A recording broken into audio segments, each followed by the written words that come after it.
Bonjour chers internautes de IGF1.sn, nous avons le plaisir de recevoir aujourd'hui comme invité à votre émission 13 minutes pour convaincre M. Sourakhata Tidera. Le prétexte de cette invitation, c'est que nous sommes à la veille de la visite d'État du président de la Chine au Sénégal à partir de samedi 21 juillet 2018. Donc M. Tidera, il est donc le conseil spécial du président de la République chargé de la promotion de l'investissement entre le Sénégal et la Chine.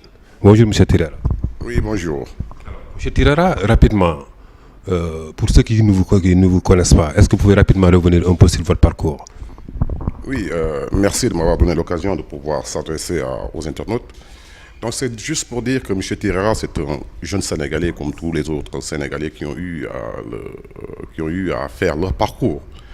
Donc, moi, je suis un Sénégalais qui a d'abord fait un tout petit peu le tour de l'Afrique avant d'atterrir en Chine.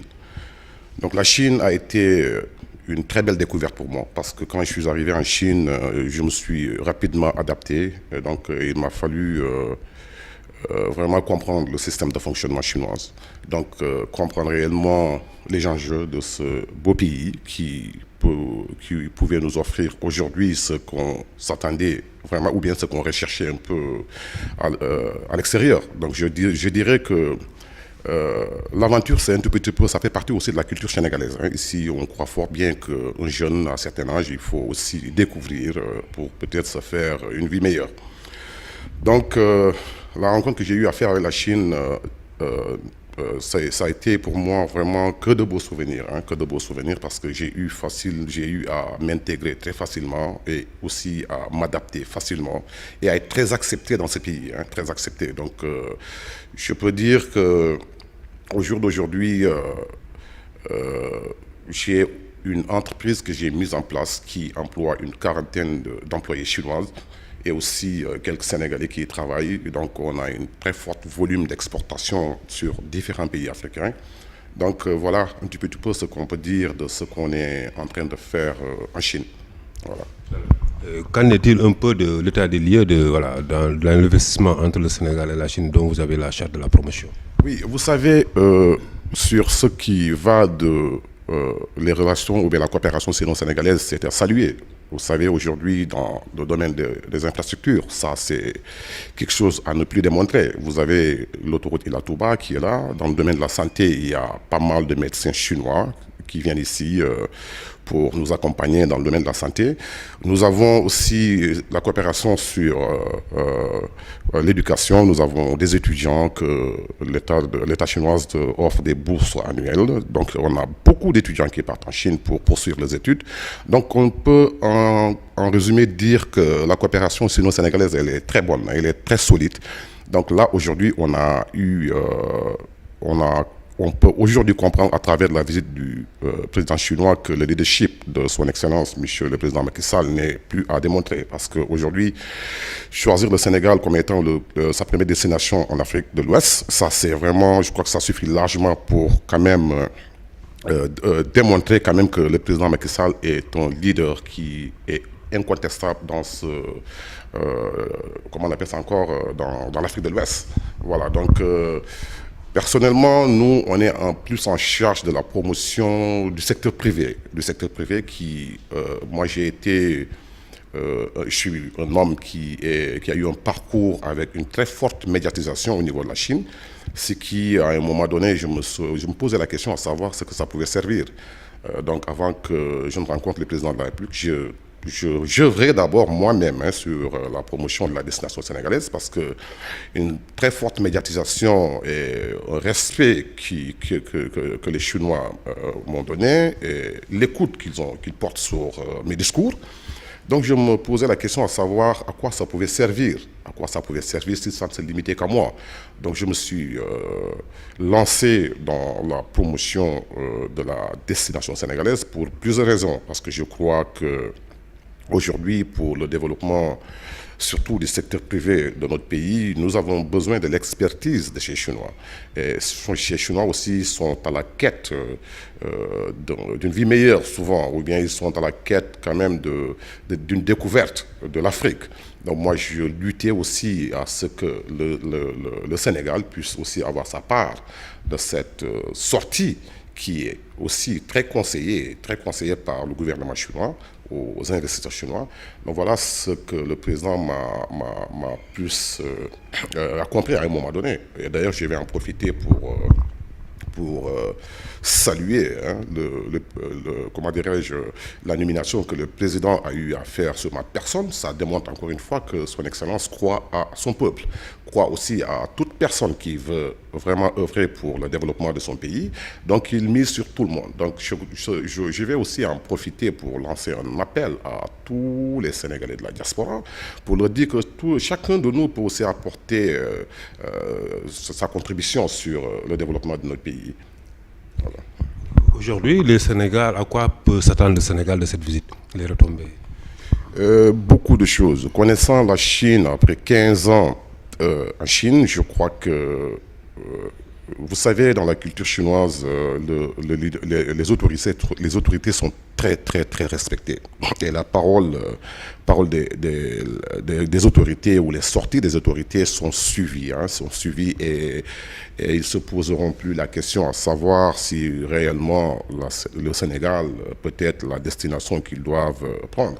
Donc moi, je dirais l'importance que moi je porte sur la visite de son Excellence M. Xi Jinping, c'est l'après, après la visite. Parce qu'il faudrait qu'on s'attende à ce qu'il y ait quand même une forte venue de la communauté chinoise chez nous. Il faut quand même mettre en place des mécanismes, il faut mettre en place les conditions, il faut mettre en place aussi l'environnement, le climat qui doit faire en sorte que ces Chinois puissent venir et aussi nous apporter leur expertise, parce que les Chinois, je vois souvent que nos compatriotes sénégalais ont peur de ces Chinois, ce que moi je suis pas du tout d'accord, parce que je crois que mettez-vous tout simplement à leur place, parce que ces Chinois c'est comme moi, le Sénégalais qui suis parti en Chine, qui s'est installé, qui a eu à mettre une entreprise en place, qui a eu à employer une quarantaine d'employés chinois. Donc ça m'a permis aussi de découvrir beaucoup de choses, de ne plus me donner de limites dans les affaires. Donc je crois que c'est ce dont on doit plus s'attendre pour l'arrivée de ces Chinois chez nous. Voilà. Souvent, quand on dit la Chine, surtout les produits chinois, les Sénégalais ont tendance à dire que c'est du fake, c'est du faux. Est-ce que vous pouvez éclairer un peu la lanterne des Sénégalais? Oui, vous savez, c'est un tout petit peu le travail à développer. C'est quelque chose que je conseillerais vraiment à ce que les deux pays puissent plus travailler là-dessus. Parce que c'est deux peuples qui se semblent, mais qui ne se connaissent pas. C'est malheureux de le dire. Mais je dirais que le Chinois et le Sénégalais ou l'Africain en général ont beaucoup de similitudes culturelles. Vous savez, mais quand tu parles au Sénégalais d'un Chinois, il te dit non, le Chinois ne peut rien nous apporter. Pareil que quand tu parles d'un Chinois, un Africain, il te dit que l'Africain, il te parle que du côté négatif. Mais je me dis que c'est désolant de le dire, mais c'est un travail qui doit se faire sur faire de sorte que les deux peuples puissent mieux se rapprocher, mieux se connaître. Parce que, vous savez, le Chinois, c'est un homme qui est très accueillant. Le Chinois, c'est quelqu'un qui veut vraiment aussi, qui est trop hospitalier aussi, il est trop hospitalier. Donc l'Africain ou le Sénégalais, nous, chez nous, on parle du teranga. Donc quand vous avez un hôte, vous voulez vraiment le recevoir dans les meilleures conditions. Mais j'ai dit que le Chinois le fait même mieux que nous. Donc il y a le respect, le fait de vouloir vivre en famille. Il y a plein de choses. Il y a plein de choses dont il faudrait qu'il y ait un travail là-dessus qui doit faire en sorte que les deux peuples chassent réellement, qu'ils ont un chemin à pouvoir suivre ensemble. Il dit aussi que vous êtes le premier étranger à être médiateur entre les fournisseurs chinois et les commerçants sénégalais. Comment est-ce que vous avez fait pour y parler?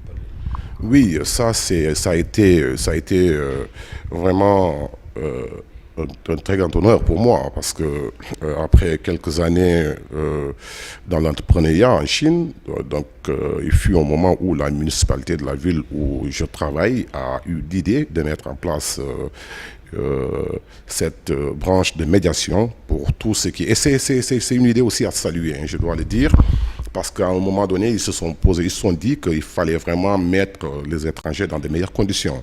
Donc, les rassurer, puis qu'ils puissent ne plus se poser beaucoup de questions à savoir s'ils ont des problèmes. Donc, quand l'idée est venue à la municipalité, ils ont pensé à y intégrer des étrangers pour venir en aide aux étrangers ou aussi aux Chinois, surtout ce qui est conflit entre ces deux parties.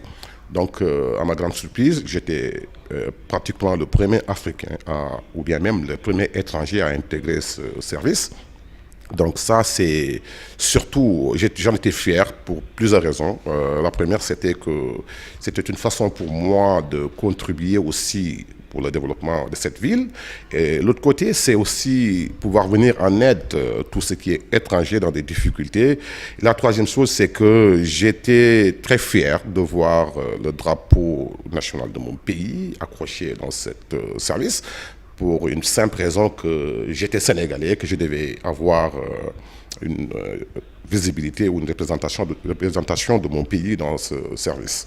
Voilà, donc ça a été l'une des plus belles expériences que j'ai eues en Chine, que vraiment j'aimerais aussi qu'un jour peut-être que nous pensions aussi à plus dans ce même dynamique de pouvoir rassurer ces investisseurs privés qui viennent dans notre pays. Il paraît que aussi vous avez été une fois reçu par le président chinois. Oui, j'ai rencontré le président chinois il y a pratiquement, ça date pas de longtemps, parce que c'était le 21 décembre 2017, ça fait pratiquement 8 mois. Donc ça a été aussi quelque chose de grandiose, hein, parce que j'étais très surpris. Donc ce jour aussi, j'ai eu à découvrir cette personne que je savais qu'il était une très grande personnalité. Mais la grandeur de la personne, je l'ai su quand j'ai eu à le rencontrer. Parce que je dois me permettre de vous dire que quand je suis rentré dans la salle et que je devais le rencontrer, il était assis. Donc il était assis. Quand je suis arrivé, il s'est levé pour me serrer la main. Mais la question que je me suis posée, c'est que qui je suis pour que ce monsieur puisse se lever et me serrer la main. Donc ça m'a permis de pouvoir mesurer voilà, la grandeur de cette personne qui aujourd'hui peut être parmi les plus grandes personnalités de ce monde aujourd'hui. Voilà. Donc, merci M. Tirera. L'émission est terminée. Ok, donc je rappelle aux internautes que nous avions le plaisir de recevoir aujourd'hui comme invité à votre émission 13 minutes pour convaincre M. Sourakhata Tirera, conseiller spécial du président de la République chargé de la promotion de l'investissement entre le Sénégal et la Chine.